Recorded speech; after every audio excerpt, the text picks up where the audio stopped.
সবাই এগিয়ে যাচ্ছে। বন্ধুরা চাকরি পাচ্ছে, কেউ বিদেশে চলে যাচ্ছে, কেউ বিয়ে করে নিচ্ছে, কেউ বা সফলতার চূড়ায় পৌঁছেও গেছে। আর তুমি একই জায়গায় দাঁড়িয়ে আছো। মনে হয় সময় যেন তোমার পাশ কাটিয়ে চলে যাচ্ছে। তুমি নিজেকেই প্রশ্ন করো, আমি কেন পারছি না? আমি কি ব্যর্থ? আমার জীবন কি পিছিয়ে পড়েছে? আজকের এই ভিডিওটা তোমার জন্য, শেষ পর্যন্ত দেখো।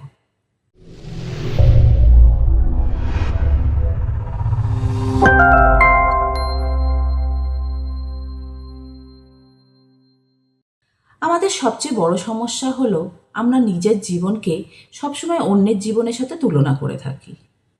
তুমি দেখো শুধু তাদের সফলতা, দেখো না তাদের ব্যর্থতা, তাদের ভয়, তাদের রাতের কান্না। সোশ্যাল মিডিয়া তোমাকে শেখায় সবাই এগিয়ে যাচ্ছে, শুধু তুমিই পারছ না। কিন্তু সত্যিটা আলাদা।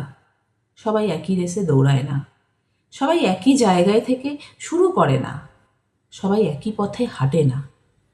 কারো শুরু হয় 18 বছরে, কারো 25-এ বা কারো 35-এ গিয়ে।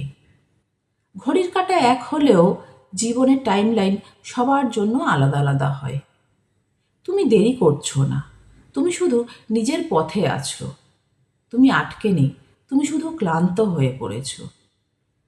তুমি অনেক কিছু চেষ্টা করেছো যেগুলো কেউ দেখেনি। তুমি বারবার হেরেছো, তাই এখন ভয় পাচ্ছ। আর ভয় মানুষকে স্থির করে দেয়। চলতে না পারা মানেই ব্যর্থতা না, অনেক সময় এটা নিজেকে বাঁচানোর এক কৌশল হয়ে দাঁড়ায়। কঠিন সত্যটা হলো, যারা আজ খুব দ্রুত এগিয়ে যাচ্ছে তারা যে সবাই সুখী তা না। অনেকে দৌড়চ্ছে কারণ থেমে থাকলে তারা ভেঙে পড়বে। আর তুমি থেমে আছো কারণ তুমি ভাবো।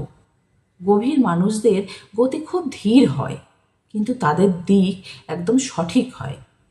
নিজেকে প্রশ্ন করো, এখন তোমার কি করা উচিত? তুমি কি সত্যিই পিছিয়ে, নাকি অন্যের সাথে নিজেকে তুলনা করে চলেছো? প্রতিদিন একটা কাজ করো, একদিন একটা করে ছোট পদক্ষেপ নাও। আজ 1% করে যদি তুমি এগোতে পারো, তাহলে 1 বছর পর দেখবে তুমি অনেকটাই বদলে গেছো। তাড়াহুড়ো করো না, কারণ দ্রুত পৌঁছানো মানেই ঠিক জায়গায় পৌঁছানো না। যদি আজ তোমার জীবন স্থির বলে মনে হয়, মনে রেখো, বীজ মাটির নিচে থাকলে কেউ দেখে না, কিন্তু ভেতরে ভেতরে তখনই সবচেয়ে বেশি কাজ চলতে থাকে। তুমি আটকে নেই, তুমি ভেতরে ভেতরে তৈরি হচ্ছ, নিজেকে তৈরি করছো। আর একদিন সবাই বলবে, ও হঠাৎ করে বদলে গেছে।